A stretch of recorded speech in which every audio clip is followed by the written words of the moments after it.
Director Subhash కే రాజ్ దర్శకత్వంలో release అయిన blast cinema గురించి చూడబోతున్నాం. ఈ సినిమా స్టోరీ గురించి చూస్తే సినిమాలో అర్జున్ అభిరామి హస్బెండ్ వైఫ్గా ఉంటారు. ఇందులో అర్జున్ వచ్చేసి కరాటే మాస్టర్గా ఉంటాడు. అతనికి ఒక 6-7 ఏళ్ల ఆడపిల్ల ఉంటుంది. ఆ పాపకి చిన్నప్పటి నుంచే సామాజిక బాధ్యతను కరాటేను నేర్పించి పెంచుతాడు. సామాజిక బాధ్యత అంటే ఏంటంటే ఎక్కడ ఎవరికి తప్పు జరిగినా ఆ తప్పును మనం ప్రశ్నించాలి. వాళ్ళు మన సొంత వాళ్ళ ఉండాల్సిన అవసరం అస్సలు లేదు.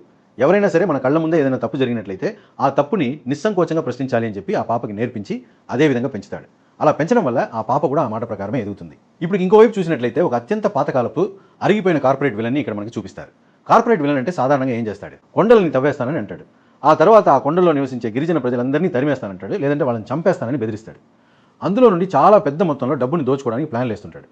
అటువంటి ఒక విలన్ పాత్రని ఇక్కడ పరిచయం చేస్తారు. ఆ విలన్ ఇలా ప్లాన్లు వేసుకుంటూ ఉన్నప్పుడు అతని ప్లాన్స్ని పాడు చేసేలా ఈ హీరోయిన్ ఒక పని చేస్తుంది.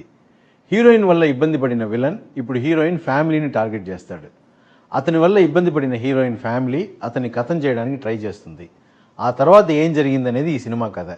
ఈ సినిమాని మేము నమ్మకం లేకుండానే వెళ్ళి చూసాం. ఎందుకంటే అర్జున్ దీనికన్నా ముందు ఒక మంచి సినిమా చేసి చాలా వందల సంవత్సరాలు అయ్యింది. అతని సినిమా ఎక్కడ బాగుంటుంది అనే నమ్మకంతోనే వెళ్ళి కూర్చుని మనం ఇప్పటికే చెప్పుకుంటాం కదా, సినిమా మొదలైన ఒక 20 నిమిషాల్లోనే ఆడియన్స్కి కథ ఎటు వెళ్తుందో కరెక్ట్గా మూడ్ సెట్ చేయాలి. అదే కరెక్ట్ సినిమా అని చెప్తాం కదా, దాన్ని చాలా కరెక్ట్గా చేశారు.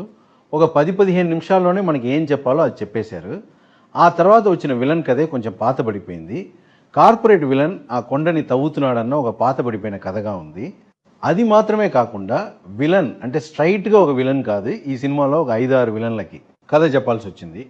అది ఓ అరగంట సేపు చాలా మామూలుగానే వెళ్తూ ఉంది. ఆ తర్వాత హీరో ఫ్యామిలీ విలన్ గ్రూప్ గొడవ పట్టడం మొదలుపెట్టిన తర్వాత సినిమా అదుర్స్ అనిపించింది. ఆ తర్వాత ఎక్కడా కూడా ఒక లాగో ఒక మలుపో లేకుండా చాలా బాగా చివరి వరకు తర్వాత ఏంటి అని వెళ్ళి ముగిసింది ఈ సినిమా. ఈ కథలో ఇంట్రెస్టింగ్ ఏరియా ఏంటంటే సంబంధమే లేని ఒక కరాటే మాస్టర్ ఫ్యామిలీ, సంబంధమే లేని ఒక కార్పొరేట్ కంపెనీ వాడు, దేనికి సంబంధం లేని ఒక అదిరిపోయే పోలీస్ ఆఫీసర్ ఉంటాడు. అండ్ వీళ్ళ ముగ్గురు కలిసి ఒక పాయింట్లో వచ్చి ఒక పెద్ద చిక్కులో పడతారు. అప్పుడు వీళ్ళ ముగ్గురికి కూడా అసలు మనకి శత్రువు ఎవడో తెలియదు, ఈ పర్సనేనా అని. ఆ పాయింట్ని మాత్రం చాలా సూపర్గా డిజైన్ చేశారు. సినిమా అలా ఎండింగ్ అవుతున్నప్పుడే ఇంకొక కొత్త కథ స్టార్ట్ అవుతుంది. ఆ విషయం కూడా చాలా ఇంట్రెస్టింగ్గా అనిపించింది. సినిమా మొత్తం చిన్న